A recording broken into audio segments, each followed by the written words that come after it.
জাগো দুঃখী মানুষ জাগো, ৭১ সালের মতো জাগো, যার যা কিছু আছে তাই নিয়ে ঝাঁপিয়ে পড়ার জন্য আবারও প্রস্তুত থাকো। তো দেশের মানুষ একজনও শান্তিতে নাই।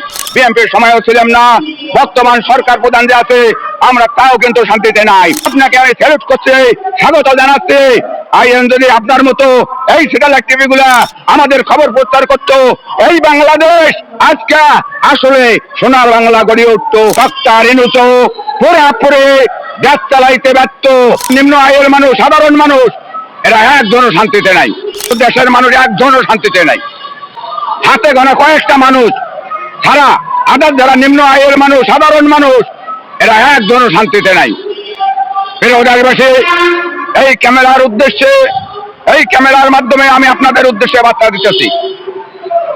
আজকে দেশ স্বাধীন হওয়া ৫৪ বছর হলো। আওয়ামী লীগ দেশ চালাইছে আমরা দেখছি, জাতীয় পার্টি দেশ চালাইছে আমরা দেখছি, বিএনপি দেশ চালাইছে আমরা দেখছি, বর্তমান সরকার প্রধান ডক্টর ইউনূস চেয়ারে বসে আছেন তাও আমরা দেখছি। এই ডক্টর ইউনূস চেয়ারে বসলেন, আমি প্রত্যাশা করছিলাম একজন নাগরিক হিসাবে সে হয়তো জাতিকে ভালো কিছু উপহার দিতে পারবেন। আমি তার কাছে বার্তা দিচ্ছিলাম, ডক্টর ইউনূস আপনি একজন জ্ঞানী মানুষ, এই যে কিছু লোকের চাকরি চলে গেছে, নির্বাহী আদেশের ক্ষমতায় আপনি ওই লোকগুলোকে চাকরিতে পূর্ণবহালের আদেশ দেন। তিনি আমার কথা শুনলেন না।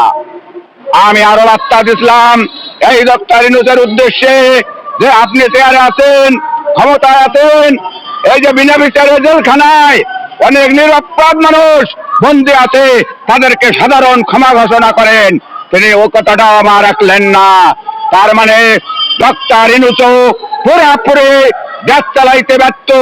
আপনার ক্যামেরার মাধ্যমে স্বাধীন বাংলাদেশের ১৮ কোটি মানুষকে প্রত্যেকটা ঘর ঘর আমি একটা বার্তা দিতে চাচ্ছি, এই দুঃখী মানুষের মুখে হাসি ফোটার মতো এই বাংলার মাটিতে একজন মানুষ নাই। তাই আমি ভেবে ডিসিশন নিতে, এই প্রত্যেকটা মানুষের হাল ধরার জন্য আমাকে আপনারা ৩ মাসের জন্য ক্ষমতায় বসাইবেন ডক্টর ইউনূসের জায়গায়।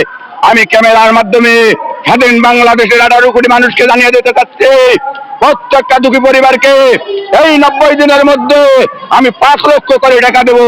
এটা হলো আমার প্রথম কাজ। দ্বিতীয় কাজটা হলো এই বিচার বিভাগ আমি যদি ক্ষমতা পাই ৯০ দিনের মধ্যে সমস্ত বিচার ফয়সালা দেবো ইনশাআল্লাহ।